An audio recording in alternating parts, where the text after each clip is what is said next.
Hey there, if you liked the video, please click that like button. Don't forget to comment, subscribe, and click that notification bell. That way you'll get notified every time I post a new video.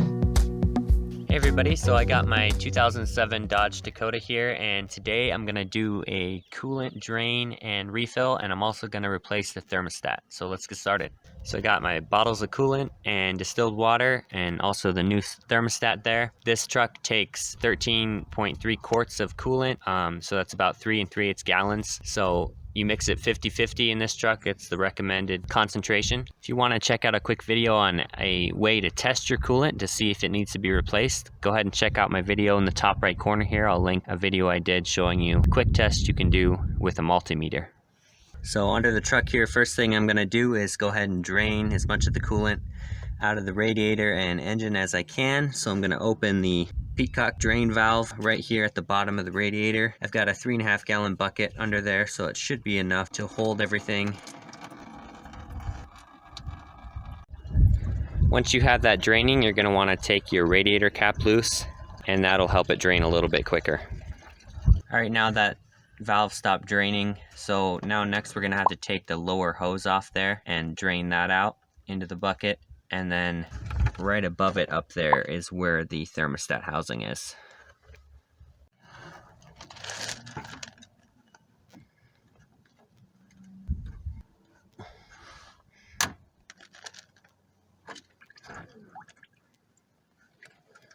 Alright, so we're going to let that drain for a bit. Okay, now I'm going to take the 2 bolts out of this thermostat housing. There's one here and one above it.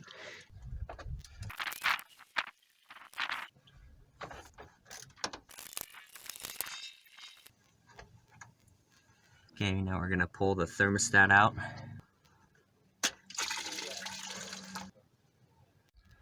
Alright, so I'm going to take the radiator cap all the way off here and disconnect this hose from it, overflow hose. Okay, so I'm going to attach my own hose to this. Alright, so what I did here is put a hose on the overflow hose here and a piece of old inner tube on the opening of the overflow tank. Ran that hose down into a bucket, and then I'm using an air compressor with one of these kind of chucks and sealing that around the hose and using that to flush the tank out. So I've already flushed all the coolant out of it, filled it up again with just water out of the hose, and now I'm going to flush it again.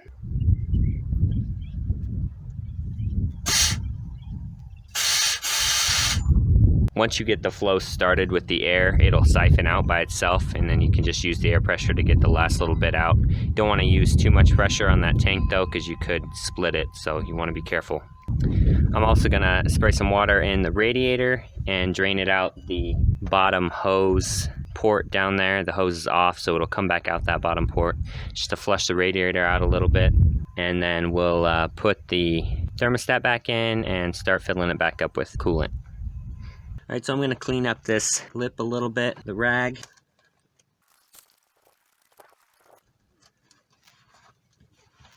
Okay, so on this thermostat housing, right there, there's a little cutout, and that's where there's a little nub right there on the gasket. That's where that goes, right like that. So you line those up. I'm gonna get a little coolant, use that to lubricate a little bit. Alright, so I got that pressed in there. So what that does is it kind of pre-positions this little bleed through so that it's at a top position in the flow so that it lets air out of the system. Otherwise, if that ends up down here at the bottom, then it won't let the air out if there's any air in the system. That's what that little valve is for. It lets the air bubbles out so that they can make their way to the top out into the overflow.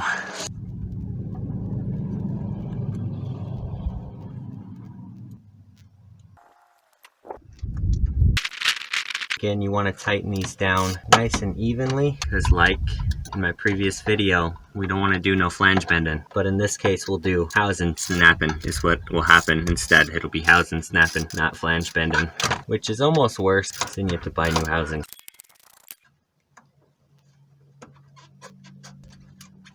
These aren't very tight. The torque on them I think was 112 inch-pounds, not a lot.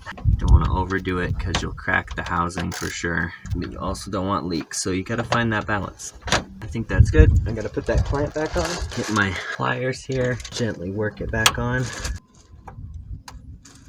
Okay, Also make sure that your drain valve is shut all the way back down. You don't want to make those too tight either. They tend to get stuck, so just snug. All right, now should be ready to fill it back up. Like I said before, this takes 3 3/8 gallons, but I'm gonna just add it about half a gallon of each at a time. So half a gallon of coolant, half a gallon of water. And so I'm just gonna add it half and half like that until I get up to the top on the radiator, and then also fill it up to the max on the overflow.